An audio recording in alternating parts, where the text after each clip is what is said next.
Hi there, I'm Johnny Rutherford, and this is The Skinny. From the Fatheads Eyewear Studios in Speedway, Indiana, this is The Skinny.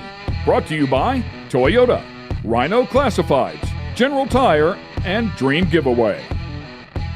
This segment of The Skinny is brought to you by General Tire. It's more than just a slogan. Anywhere is possible with General Tire.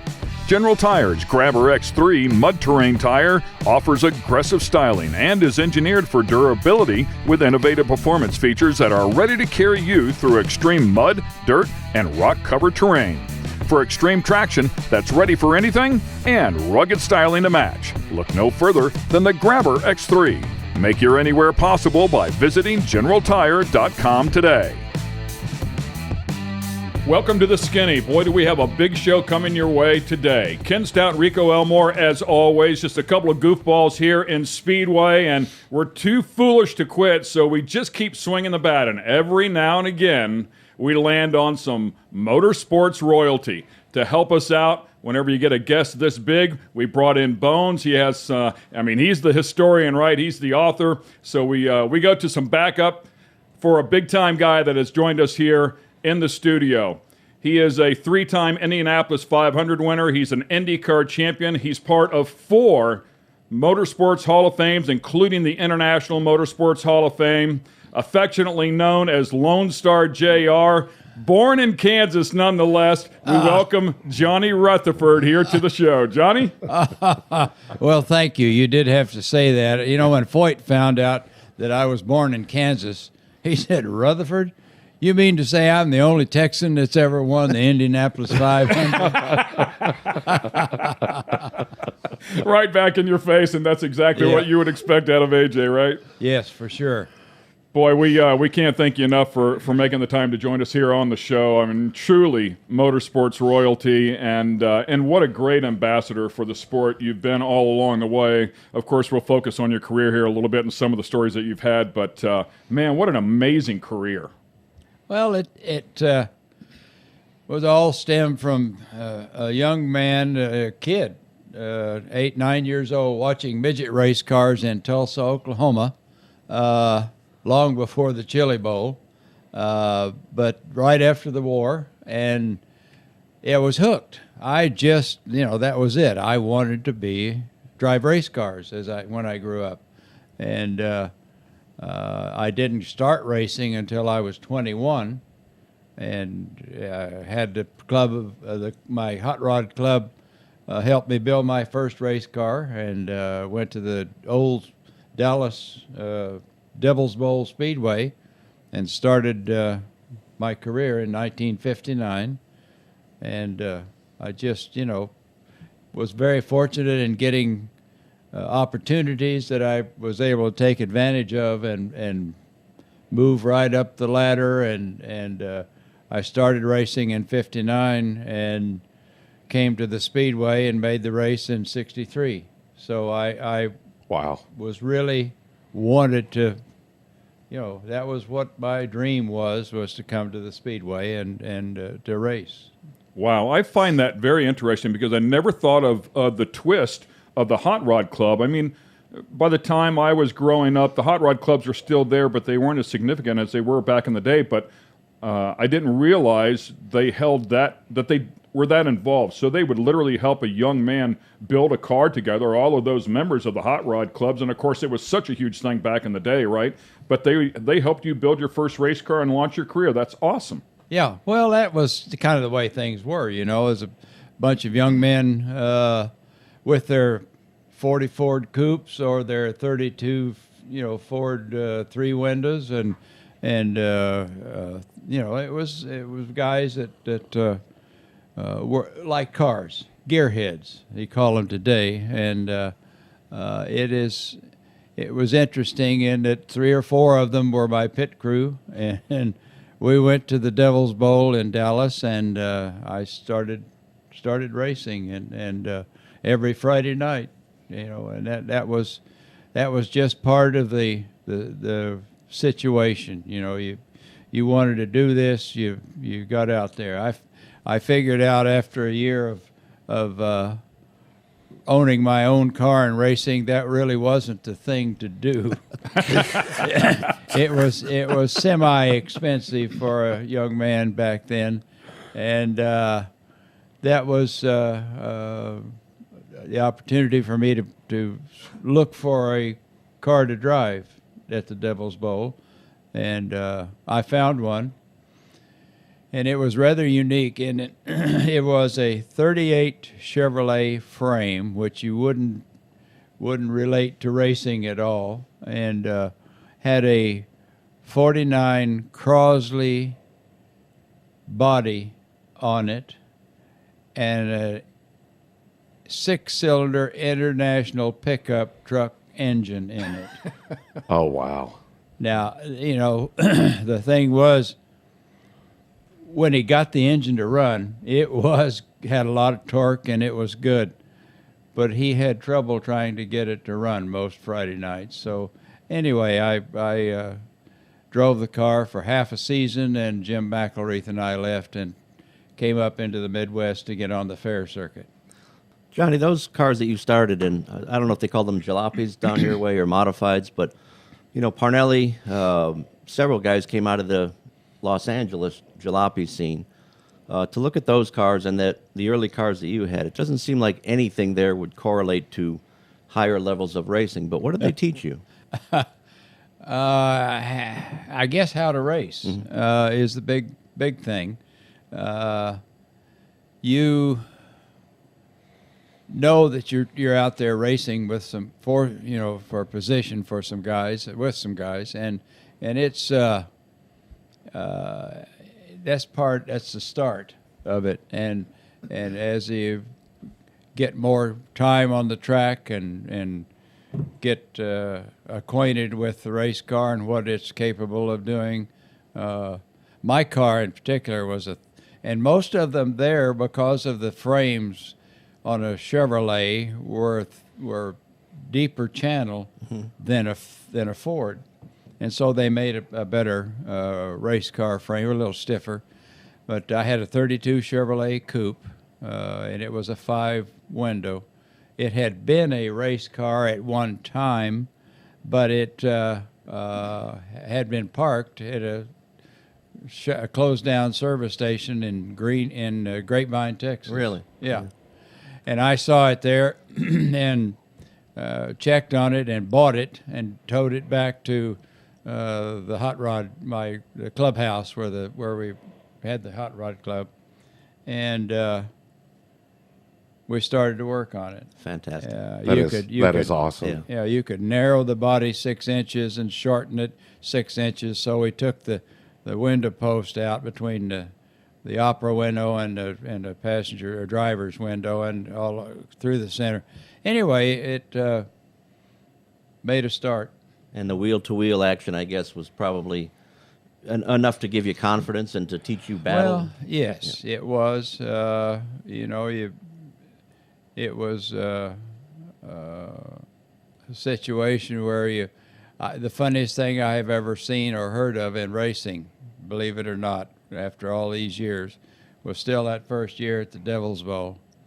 I happened to be pitted in the infield in the third turn, so I had a grandstand seat for the witness this. Cars were racing, and the Devil's Bowl was built in a rock quarry, right. And it was the first and second turn were on normal terrain level, and then it kind of went off downhill, not a steep descent, but just downhill to turn 3, which was down in the quarry and around, and there was a heat race out running, and coming off of turn 2 down the back stretch downhill, one of the cars lost a wheel, and it just came off perfect. You could see it down the air, hit the guardrail and bounced, and went right over the catch fence in front of the grandstand up there, and went over that and came down and bounced on the footpath in front, bounced and started up through the grandstand. Right. Well, what I witnessed then was what Moses saw when he parted the Red Sea. The fans just all split apart, and it bounced right up through. And there was a couple at the top, on the top of the stands, and the guy had an amber bottle in his hand. Oh boy!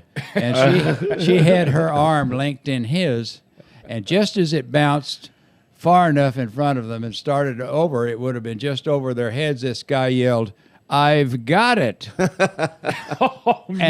it was now you see him, now you don't, because he grabbed that thing as it went over their heads. Oh my God! And it pulled him off of the back of the grandstands. Fortunately, it wasn't real tall, and they landed on the hood of a car and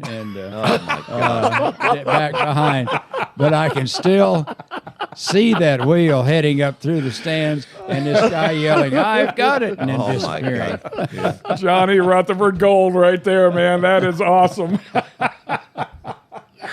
I've got it. I'd be like, get out of the way. It's coming. Yeah. It's like, I don't know why all you guys are getting out of the way, man. Just catch it. yeah. That's awesome. That's hilarious.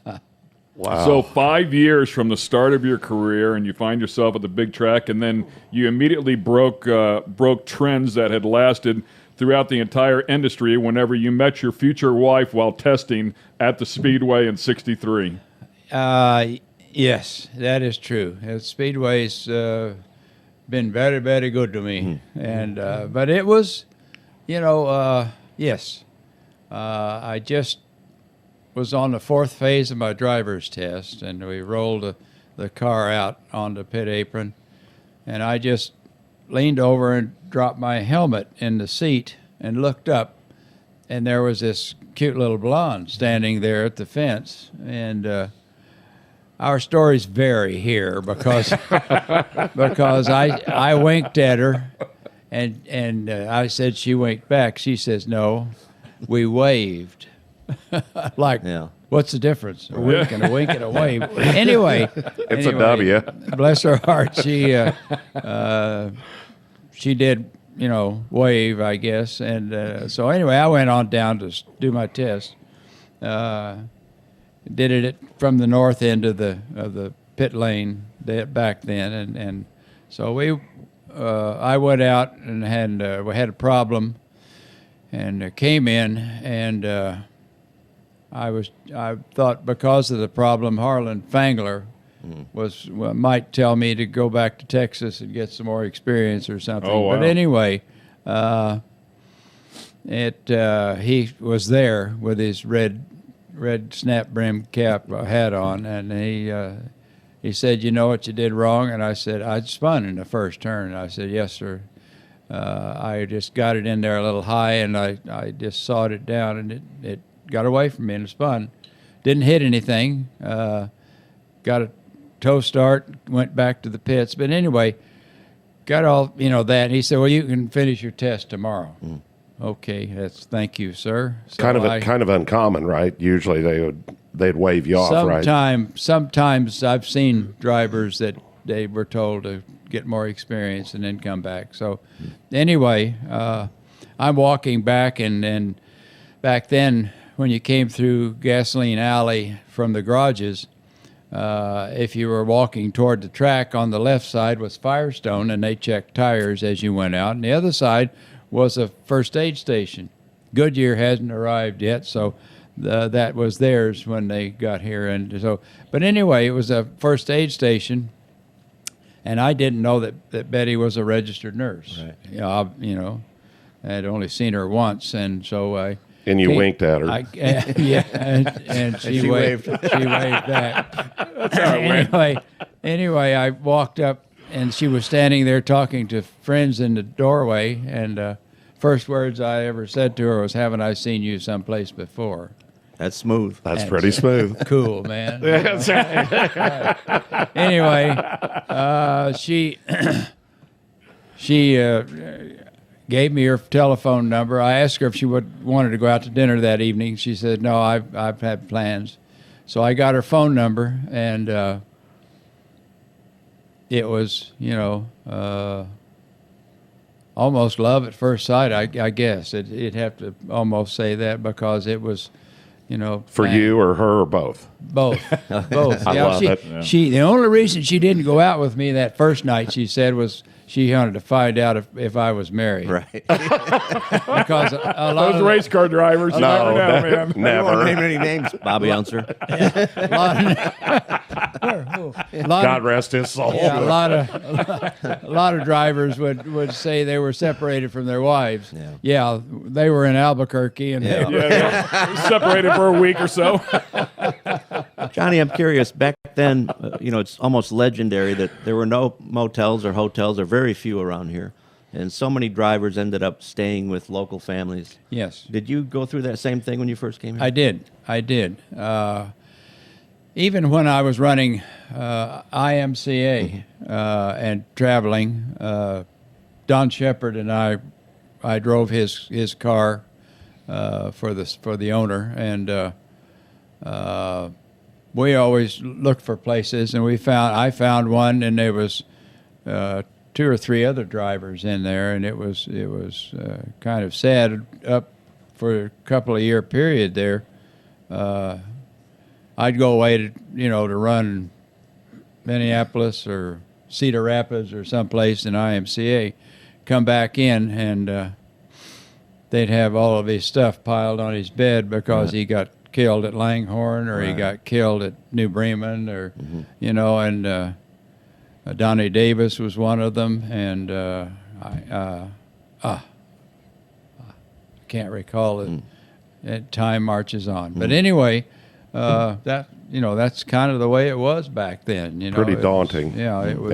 Yeah. Wow. So the reason I brought up you meeting your wife there and saying you broke down some barriers is much like the color green was. It was really a big myth that women were bad luck in the pits. She was the first one here. You best not have told that to Betty. She was the first one. Right. She got the barrier lowered, and I love it. wives could get into the pits. Yeah, I mean that's really why I brought the story up, because it Yeah, was that's huge. it was groundbreaking stuff. Yeah, wives or Linda Vaughn. Yeah. Did any of the drivers give you a hard time about that? About your wife coming in? This No. was like an intrusion at first. No, it really wasn't. They only, even the color green. My gosh, it looks like you got a free bag of tobacco or a green race car nowadays. It's different. Times change and move on. But anyway, Betty and I met the first part of May, and we were engaged the first part of June. Wow. And That's we were awesome. married July the 7th, A new track record. 1963. Yeah. That is awesome. And Wow. and it lasted nearly 56 years. Yeah. Wow. Congratulations. That's Yeah. super, super cool, my friend. We're going to take a quick break here and pause for the cause, give our sponsors a little bit of love, and we'll be right back on the other side.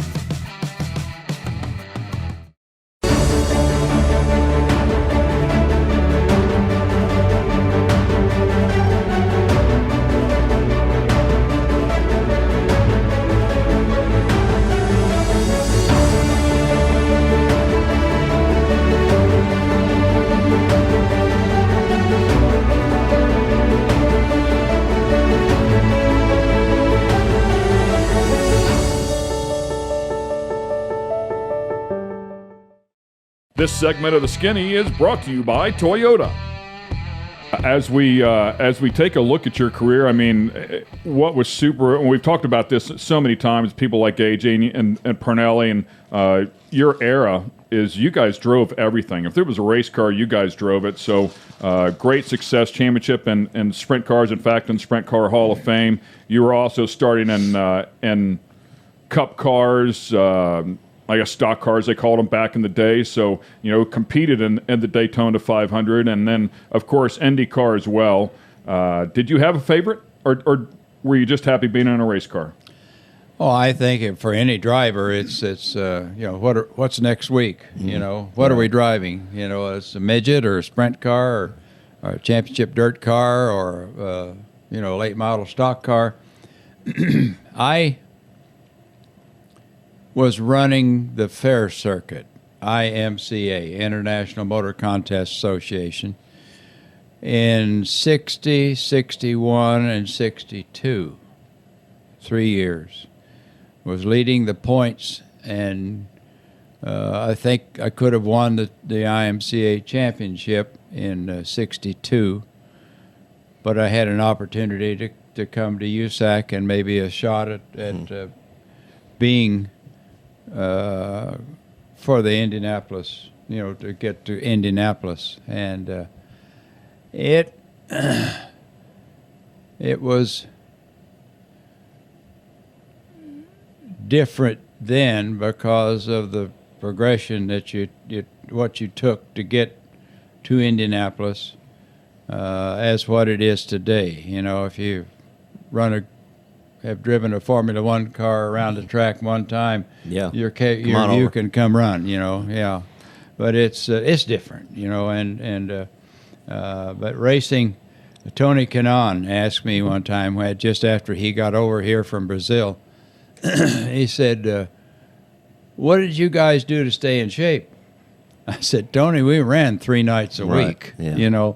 In cars without power steering, Right. and so it was, that's the way it was, and it was, I loved it. It was great to be able to run that, and you make your move into then it was USAC, and once you made the move to protect the name of the Indianapolis 500 from all of the guys that would like to come run from outlaw racing, once you joined USAC, you couldn't deviate, couldn't go back. You had to run midgets or sprint cars, or even they had stock cars back Right. then too. So One of the great stories I've ever heard about the fair circuit, and for people that don't know, I mean, you guys often ran a Friday here and then Saturday hundreds of miles away.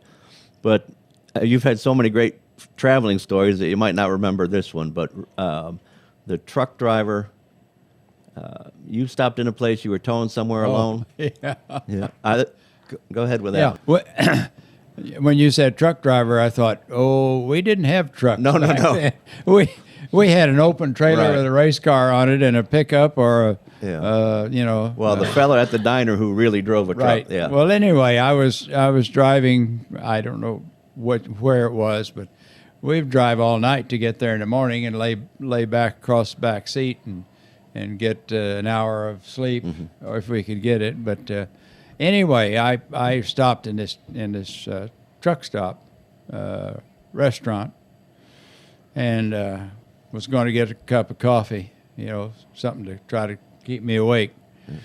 And went in, sat down, and got the coffee, and said something to the waitress that, boy, I really need something to keep me awake. And his truck driver standing at the jukebox had been playing music or kind of jigging, and he just spun around on his heels and said, "Man, I've got a pill here that'll keep you awake the rest of your life."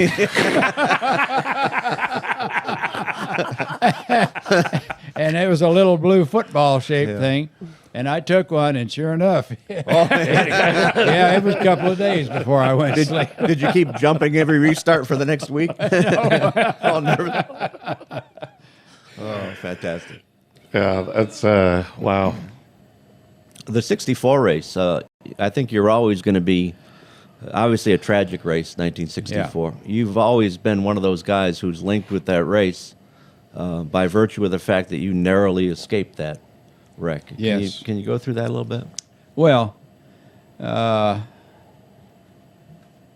Bobby Unser and I were the luckiest two drivers that day. He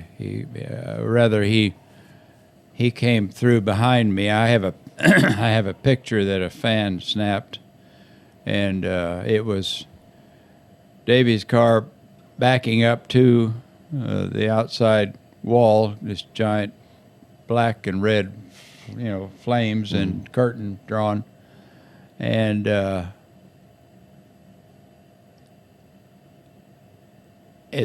Eddie was just before his impact. and I was right on his bumper with my foot buried up to the knee and brake pedal trying to get slowed down.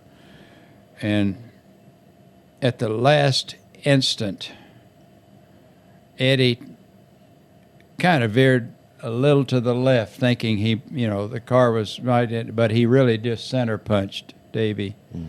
And when he impacted, the back of his car reared up in the air, and it put a skid mark, the tire tread width, up the nose of my Watson Roadster. And but I went under Eddie and up over Davey and I went down the next day and looked and put tire marks on top of the wall where it ricocheted me back onto the racetrack. And I was trying to get the transmission unlocked and put it back in first gear.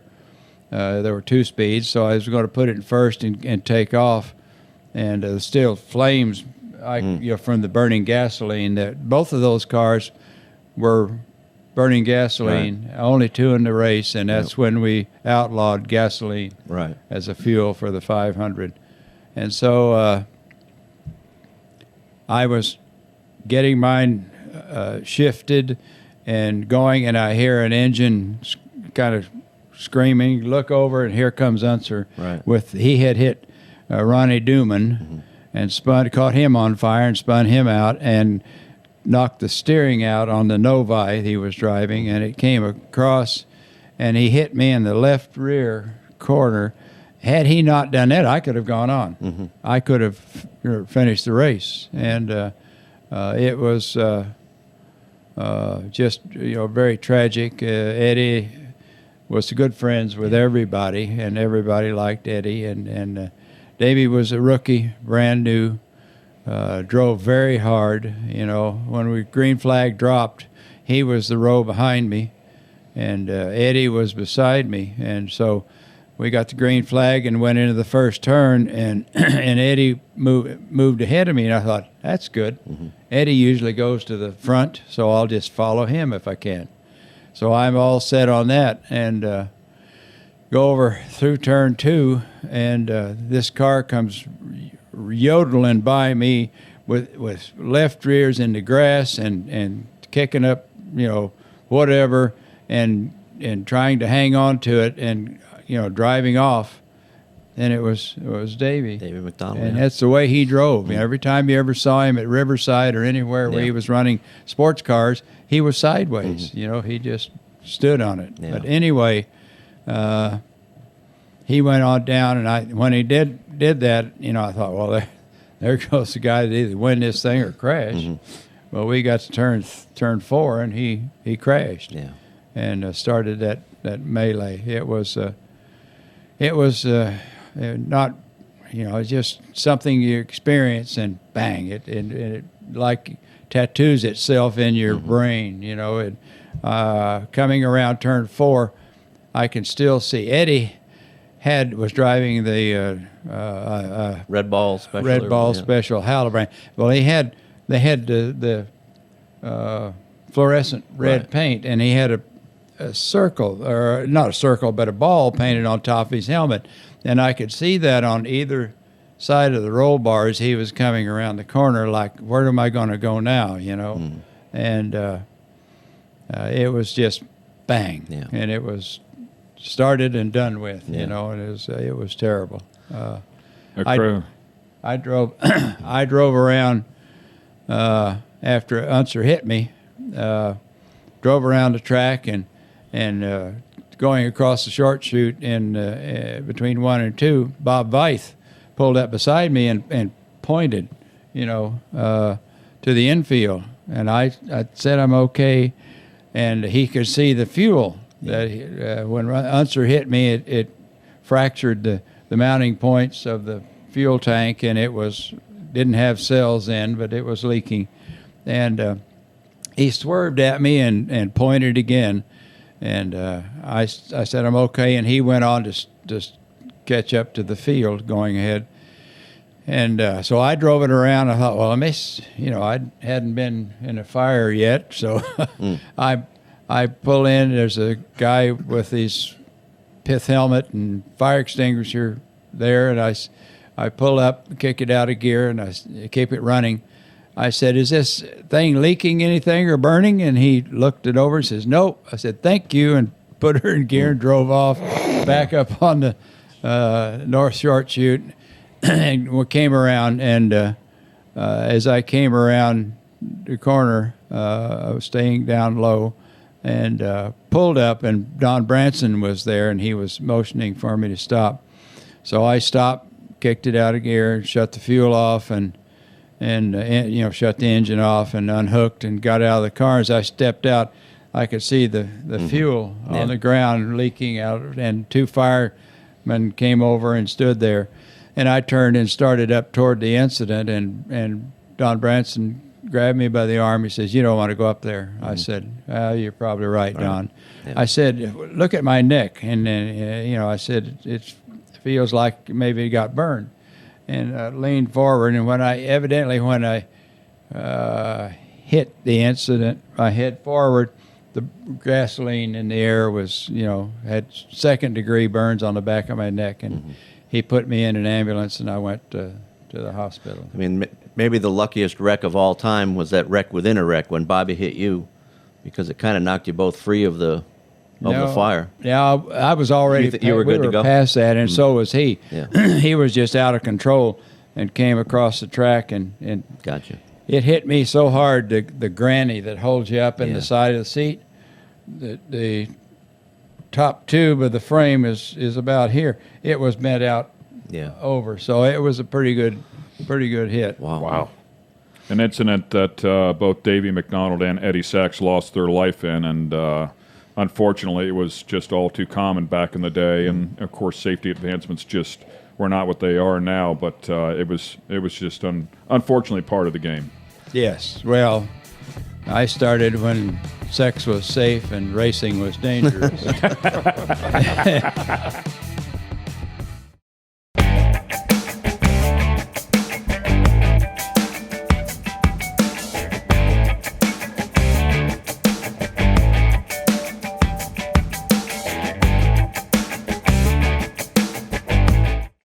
This segment of The Skinny is brought to you by Rhino Classifieds. Tired of all those ads and random stuff that shows up when you're looking to buy or sell your car parts? Rhino Classifieds was created just for you. Welcome to a streamlined buying and selling app created by racers for racers and race fans. Modified cars, classic cars, race cars, that special big block you need, the trailer to move your baby around the country in. We got you at rhino.co. Once again, welcome back to The Skinny. We have Johnny Rutherford on the show here. Couldn't be more excited about it. In fact, the entire staff really geeked up to see that JR was coming in. Can't thank you enough. As we continue to talk about your career, of course, we're only going to graze over a few things here in the small amount of time that we have to work with. But a lot of people associate you with your 3 wins at Indianapolis 500, but it wasn't easy getting there. In fact, I believe it was your first maybe 9 starts that you didn't even finish the race.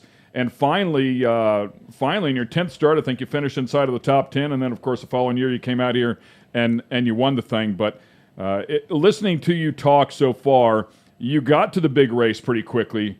But once you got there, boy, you had to pay your dues. Yes, that is a known fact. This Indianapolis Motor Speedway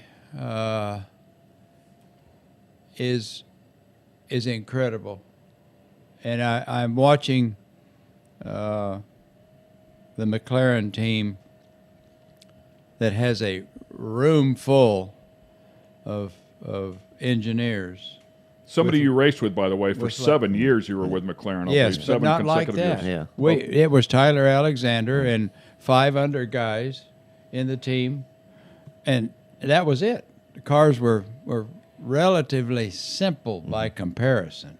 Today they're so complex that concerned me to see a room full of engineers that don't know a thing in the world about the Indianapolis Motor Speedway and all of the curves that old lady can throw you.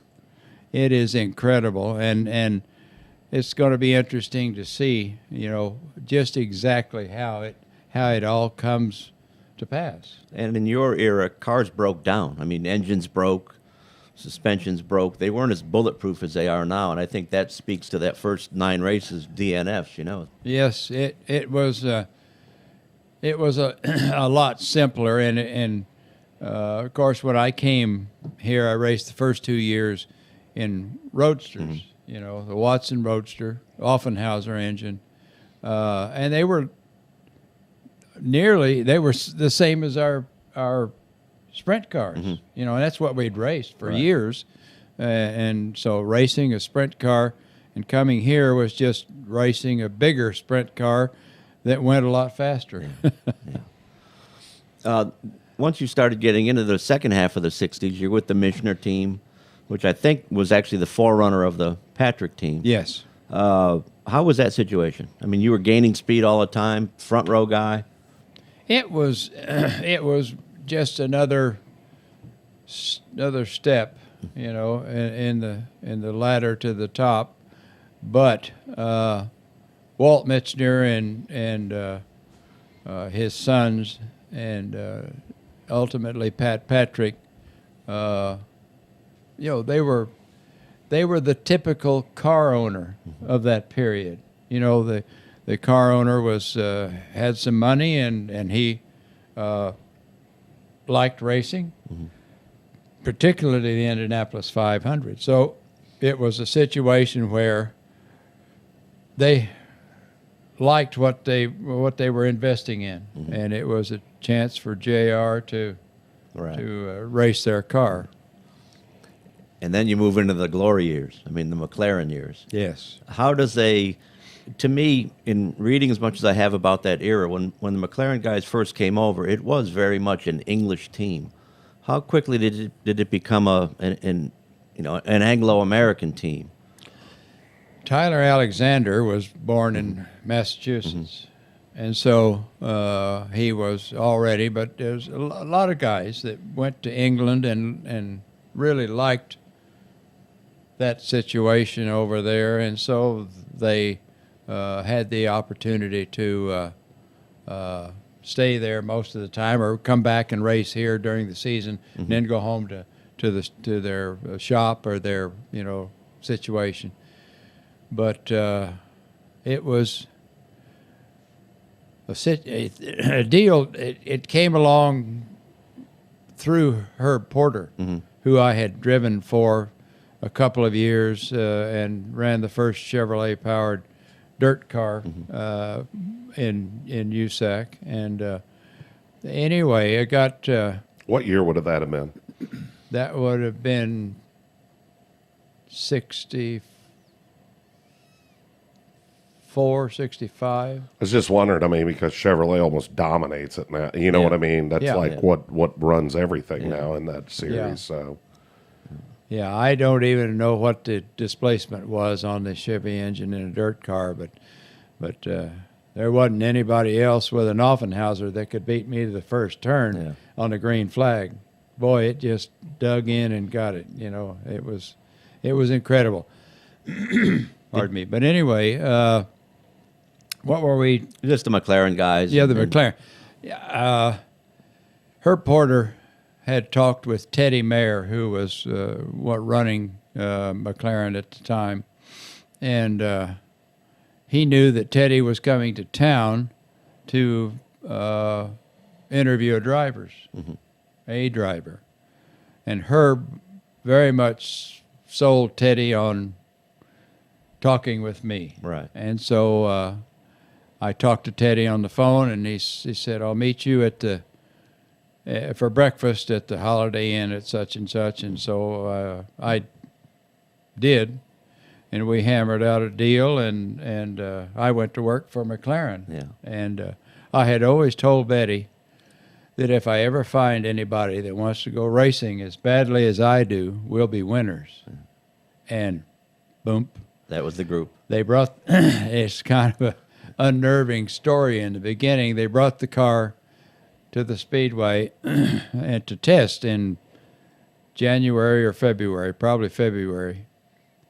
And I drove the car for 3 days at the Speedway, and we could not get it to stop pushing or understeering. And Tyler had changed everything but the number and the paint job, trying to get it to resolve this, and stop understeering or pushing.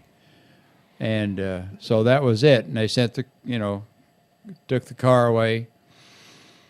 They brought this same car, old car, not old, but their car. We raced at Trenton before the Speedway, and I'd spun the thing and tagged the wall at Trenton in the fourth turn, and really upset me, that I had a brand new ride, and here I was spun and crashed. And Tyler Alexander was a great crew chief, great mechanic, smart guy. And I apologized to everybody in the crew at least 2 times, and upset with myself. And I just did it again with Tyler, and he just put his hands on my shoulders and looked me square in the eye, and he says, "Rutherford, if you don't keep count, we won't either." Perfect. Boom. That's support. Set the tone right there. Yeah. And that was the one we went. They brought the car back to the Speedway for the month of May. It was looked the same, bodywork and everything. Everything was same. Had no idea that it wasn't the same car that wouldn't quit pushing. Right. And so I got in the car to go out and shake it down, test it, and did a couple of shakedown runs. Felt okay. And so we went out third time or fourth time, and I like to feel a race car and see how much it'll give me. What can I think you're going to do? And I went out, and it's the first time I'd ever been able to go flat-footed all the way around the Indianapolis Motor Speedway. What a feeling that had to be for the first time. Incredible. Yeah. We were the first team to first team to unofficially go 200 miles an hour. Right. We had 3 or 4 sessions at 200, 200.1, 200 even, and we just were excited that we could maybe break the barrier at the Speedway at 200. Well, everything was good Saturday for the running for the pole. Weather changed a little bit. The old lady threw us another curve, and anyway, went out, and first lap was 199. And the next 3 were 198s. And it was just enough that it was, 198 average, new track record starting on the pole. Yeah. And I had you at 199.071, just missing that 200 mile per hour mark. Yeah. Did not realize you had covered it in testing, though. That had to be so frustrating to know you were capable. It just needed a little bit of luck. We knew after you've run here a while, whatever you expect, don't expect it. I think that's the best line that Scott Dixon said when he was in. He goes, "That's Indy." Yeah. You know what I mean? It's like, don't expect it. Yeah, and we've heard a number of people throughout, even this past week, say, this racetrack doesn't owe us anything. You just go out and you earn everything you get. But another saying that I'd heard was the racetrack chooses who wins here. Yeah, she chooses that's who true. wins. Yeah. There have never been a 3-in-a-row winner. Right. Al Unser's doubled. Yeah. And Kester Neves doubled. I was on the verge of being the first 3-time winner in 75. Yeah. When the rains came, and Tyler had called me in, and I've often wondered, I still wonder, if I could have stretched to the rain like Unser did. And probably could have, but that was a done deal. But that period, 74, 75, 76. I mean, a win, a second, and a win. Yeah. You're on top of the world at that point. Oh, yes, yes. And then it was, yes, it was as good as it can be. Yeah. You know, that's what I say. I could have been the first three-in-a-row winner, but the old lady said, Said it ain't happening. not this time. And for somebody to put 3 in a row together now, Right. Yeah. I mean, it's. Yeah. Well, it was tough Scott then. Dixon has the best opportunity. That's who Ken spots for, so of course it is. Yeah. Man, he's just well. I mean, you guys know. I mean, the team and the driver, the immense amount of respect from everybody else in the paddock for that guy. Yeah. Oh yeah. Is Yes. absolutely incredible. But as a person too. Yeah. I mean, Yeah, racer, yeah. but Yeah. as an individual, he is Yep. a great guy. In and out of the race car, And everybody agrees. So we had him on the show, Johnny, and it was great because we always ask, and you started out with it, which I love hearing. How did you get started? Where did Yeah. this all start? Yeah. And Dixon starts talking about racing in New Zealand, and he goes into this whole story about racing the white car. That's all he called it, was the white car. I don't think he knew what it was, but anyhow, he's 13, something like that, and he's racing with a 46-year-old in this endurance race. He goes around this turn and barrel rolls this car. I mean, this is some little, like Nissan-looking thing, right? He gets out of the car as he's telling the story. He gets out of the car. He has a floral cushion duct taped around him so he can set up far enough in the seat to reach run the the pedals. Yeah. Yeah. And I mean, he was telling the whole story. I'm like, I love it. I mean, you can't make it up, right? Yeah. So I mean, it's the Devil's Bowl you were talking about, still there, Yeah. and Laney. I can't remember Laney's last Edwards. name. Edwards, Laney Edwards' wife still, Bev, yeah. Yes. still has Yeah. it, but yeah, I mean, it's a lot of fame there. And you were talking about Firestone being on the left when you walked out Gasoline Alley. Well, I remember I was in 3rd or 4th grade. Well, for some reason, they made my mom go with me on this field trip. Apparently, I was unruly and needed somebody else to try to Understandable. try to hold me in. And so my mom, I said, I need to go to the bathroom, which really meant I want to go walk around and check stuff out, Yeah. because everybody's up in the stands. Well, the car, we're on the front stretch. There's just really not a lot to see. So I want to walk around. Well, I walk down and I'm at we're right by Gasoline Alley, and I see AJ. So, this is, 40 years ago. And I see AJ, and I'm like, I got this little piece of paper, and I'm like, I'm going to get his autograph. He's in there, MF and Firestone, up one side and down the other. Your timing was good, huh? Because, and I wasn't going to stop. I was getting his autograph. It didn't matter what he was doing, But it was hilarious, and I walked up, and I said, and I mean, he walks out of there, and he is mad. I mean, out of his mind, pissed. AJ mad? I mean, it was Must have the been a first. Tuesday or a Wednesday or a Thursday. Yeah, it started in with a Y with Yeah. it anyhow. But I said, excuse me. I said, Mr. Foyt, can I have your autograph? No problem, son. Signed it and just kept on going. And I mean, but that's the thing that a lot of people miss in Indy or had missed because, it was all, there's still a lot of characters there, don't get me wrong, but man, there's no Johnny Rutherfords, there's no Uncle Bobby, there's no AJ. That was like a cast of characters, man. I mean, there was some wild stuff there. Yeah, so. there was a group of us, and AJ retired, and everybody. Mario announced another year he was going to retire, and we just kept Like dominoes. Yeah. Yeah. Falling. And I finally got to the point. Al Unser had made his move, said he was retiring, and I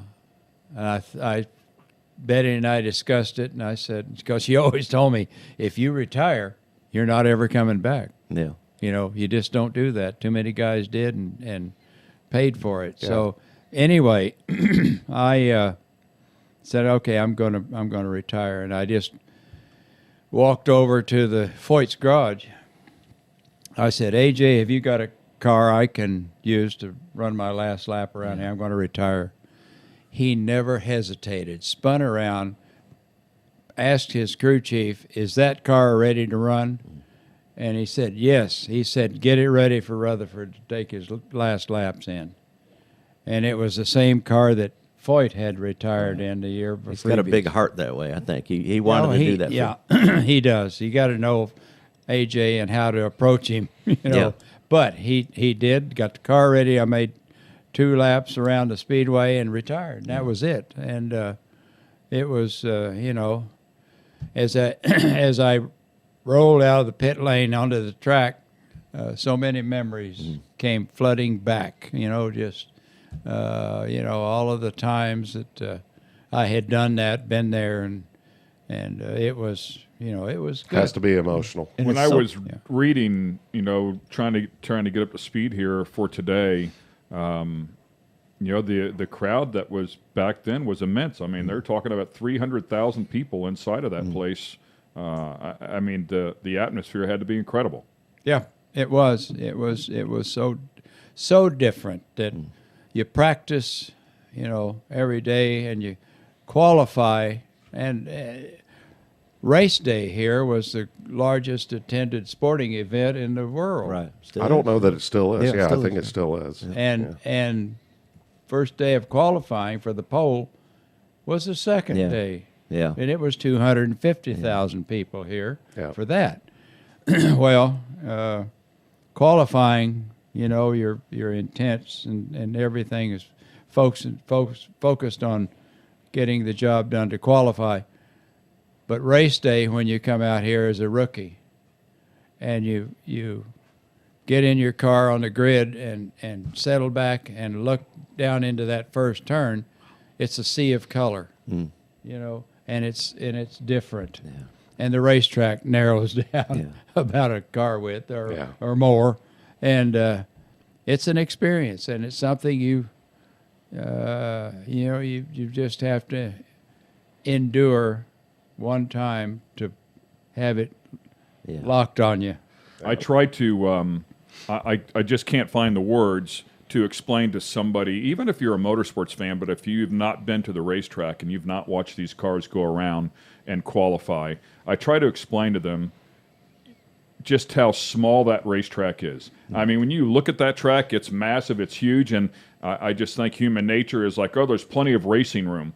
But when I tell these guys, when I'm up spotting and I watch these guys go through turn 3, they're within a half an inch of where they were the previous lap every single time with that left front tire now below the white line, which was taboo, I know, back in the day, but now right up against the curb. And if you hit the curb, you're in big-time trouble. But the best way I can explain it to my friends now is to say that we went through all of last week. They've been on that track for 6 days. Well, a couple of days. Well, they practiced every day, but 6 days, and I've yet to see one time where anybody went through a turn side by side. And they would be doing it at any time given the opportunity they could. But here, that immense respect for that wall, knowing that that groove is 1.5 cars wide, and if you want to make it too wide, you better be ready to pay the price. It will be. It will be too wide because practice is different than racing. You know, racing is a whole new game, a whole new challenge, and to get out there and lay back because you can't pass because it's not wide enough, you go make it wide enough. If I'm not mistaken, I maybe this has since been surpassed, but I have here in 1986 you won the Michigan 500 at age 48, and to this day is still the oldest winner of a 500-mile race. Huh. I have heard that, and but I don't know. I saw that listed in the stock car race the other day, drivers, and one of their drivers was maybe Harry Gant. Maybe. Yeah, Harry Gant might have been 48, 47, 48. Yeah, but when you have those fenders on, you can be a little older. Yeah. You know? Curb feelers.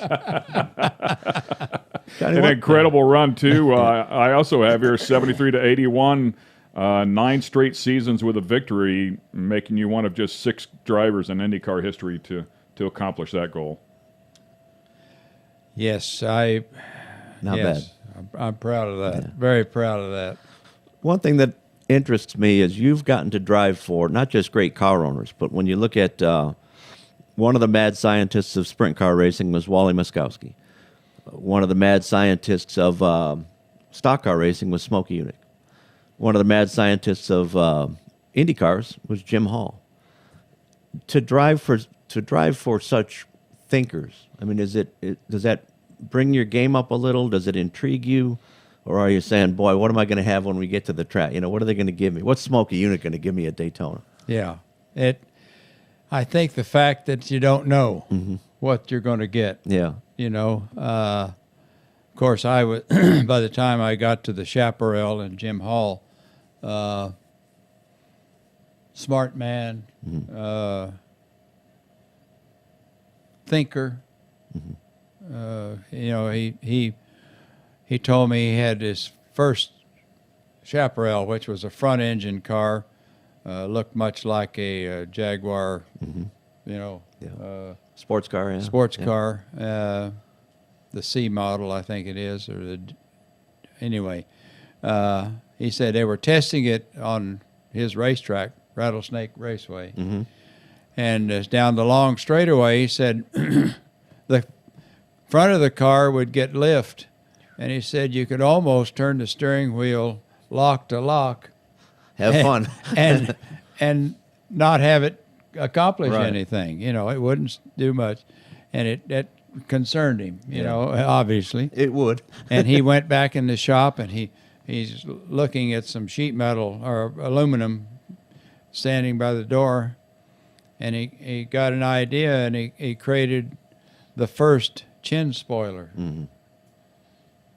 Locked the nose of the car down. Aha, aerodynamics. Yeah. Wow. That's, got him Amazing. started. Yeah.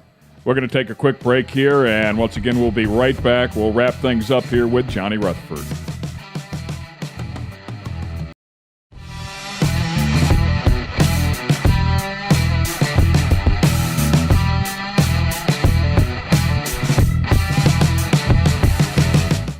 This segment of The Skinny is brought to you by Dream Giveaway. Dream Giveaway has been giving away high-end American muscle cars to raise money for charity since 2007. Dream Giveaway is known for giving away classic and new muscle and paying the federal taxes so the winners don't have to. For $25, you can jump in the game, and part of that goes to charity. You'll have a chance at winning some of the coolest cars on the planet. Check it out at dreamgiveaway.com. Once again, welcome back to The Skinny. Johnny Rutherford in the house here. A huge show, and this is what you get in the month of May in the Indianapolis area. Once again, thanks for joining us, Johnny. Super, super cool for you to find the time as we get into this last segment here. We'll wrap things up. Bones, I know you had one more question you wanted to ask him. I was thinking that of the cars you've driven here, you've driven maybe the most stuck car there's ever been with that first Chaparral. And then just 3 years later, in '83, you drive a car, the Wildcat, the '83 Wildcat, that some people still remember as being, and God, great people working on the thing, but some people still remember as being one of the most evil race cars ever in that era. Oh, it I mean, that's the Yes. difference. A good car and a great car and a horrible car. Well, the design, the guy that Pat hired to build the car for him, design it and build it, copied the Chaparral. But he did some things different. And it was, best I can describe the car is coming down the front straightaway, you could drive it to the start-finish line, and it would drive you the rest of the way to turn one. Yeah. You had no idea if it was going to go inside or go to the outside wall or what. It was a terrible race car. And, of course, I ended up crashing it between 3 and 4 and breaking an ankle. And it was just one of those periods in your career that you just as soon forget, but you can't. And as a driver, you don't know until you get in that thing. Yeah, it's that was one of the periods, and of course after driving for McLaren for 7 years, and then Jim Hall for 3 years in the Chaparral team, when that all went away, I was left to try to put together, somebody I could drive for. Yeah. And I never was able to find the same quality of racing from anybody else. That level of magic and that connection. That chemistry, Yeah. that is so important. Yes. So as I rattle off some of these names here, pick anyone you want. Give us a couple of good stories. You raced with the who's who. It's amazing when you look back at it. But Roger McCluskey, Wally Dallenbach, Vukovic, Andretti, Mosley, Johncock, Bentonhausen, Ruby, Foyt, the Unsers, of course. The list just goes on and on of badasses that you were competing with. They were all racers, you get to this place, the Indianapolis Motor Speedway, and you've got to be a racer. If you're not, then you might as well not even go in the place. But all of those guys you named were racers and were good. Some had different things about them, like Mario. Mario would run your ass through the infield if he got a chance, because that's racing, and Aggressive, yeah. Yeah, it's different. And AJ, in '74 when I won my first one, AJ and I raced hard for 40 laps or 50 laps maybe, and I never squeezed him, pushed him to try to get past him. We raced clean, and he raced back clean, and that was AJ. He's the champion that he is, and Bobby Unser would race you as hard as anybody out there. Al Unser was usually already gone. He was gone leading, and you didn't have a chance. I've always said if I were a car owner, and I wanted to hire the best driver I could for my car, I'd hire Al Unser Sr. He is very good, Especially here. Yeah. Yeah, that patience and. Yeah, he's in now. No, I said it's. Oh. For Al at races like this, these 500-mile races, he just had that right mindset. Oh, yes. It's 500 Yes. miles. We got to be there. Yep. Parnelli had said for years that you could look at his own stuff or Mario's stuff at the end of a race, and it was worn out. Where Big Al, he said we could have run another 500 miles. Yeah. He had the knack. That was the problem with Mario, is he could have been a 6-time winner Yeah. at this race, Yeah. but he just drove the car so hard that it finally gave up on him. You knew all of those guys that you raced with. That's what a good race car driver does. He knows who he's racing against at any given time. Were there certain buttons you could push, say like a Mario, where you could wind him up and get him to make some sort of mental mistake? No, I don't think any of those guys you could get them to make mental mistakes in a race car at high speed. The thing that might have the only way you could really get anybody is if you're smart enough to get them lined up and pick them on a slow car. Mm-hmm. And if you can do that, then you're ahead of the game. Mm-hmm. But then you got to watch out, because they'll do the same thing to you. So it's fun. That's the part I miss about it is working with the crew. Right. To the way we did back then was Tyler and I would go out, take the car out, and set it up. Mm-hmm. I would say it's doing this. He would say, "Okay, let's do this," and we'd wind up, right to the ready to race point. It's been a great run here for sure, and man, we just can't thank Johnny Rutherford enough. One of the most successful race car drivers of all time at the absolute highest level of the game against some of the absolute best as well that he competed against. An incredible career, an incredible ambassador for the sport of racing, and certainly an IndyCar. We can't thank you enough for finding the time to come in here and sit with us. It is quite an honor, my friend. Thank you very much. Well, thank you. I've enjoyed it very much. Brought back a lot of memories. Great stuff. We'll see you next time on The Skinny. Thanks for being with us here on The Skinny. This episode has been brought to you by Toyota, Rhino Classifieds, Dream Giveaway, and General Tire. For the latest in sunglasses, optical frames, accessories, and apparel, be sure to check out fatheads.com. That's Fatheads with a Z.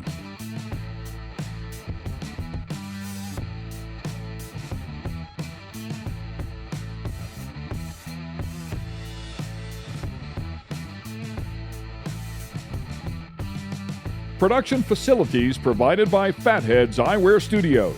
All rights reserved.